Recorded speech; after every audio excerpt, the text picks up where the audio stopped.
દિવાળી જેવો તહેવાર હોય તો એક રોયલ ફીસ્ટ તો બનતી જ હોય છે અને આ દિવાળી અમે આવી ગયા છે Rajdhani Nesco and trust me it felt like total royalty. Traditional welcome અને રોયલ એમ્બિયન્સ, એકદમ પરફેક્ટ વાઇબ.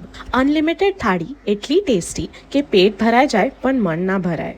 કેવું પડશે અને દાલ બાટી ચૂરમાનો તો શું સ્વાદ હતો. અને પછી છોલે, આલુ, પનીર, ભીંડી સબ્જીઓ ફૂલ ઓન ફ્લેવર હતી. ગરમા ગરમ ફુલકા અને નાનકડી એવી bhakri with white butter on the top દિલ જીતી લેશે.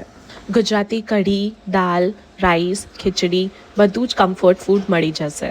મીઠાઈ તો એકદમ શો સ્ટોપર હતી. શ્રીખંડ, લાડુ, માલપુઆ એકદમ મજા જ પડી જશે. અને બેસ્ટ પાર્ટ, મેનુ રોજ જ ચેન્જ થાય છે તો દરેક વારનો નવો સ્વાદ. અને just look at the king size thali full of vibrant colours, tempting flavours and pure love. આ થાળીનો એક્સપિરિયન્સ લેવા ફેમિલી સાથે જવું જ જોઈએ. મારી ફેમિલીને તો જમવામાં મજા પડી ગઈ હતી. So book your tables this Diwali and celebrate royalty on your plate with Khandani Rajdhani.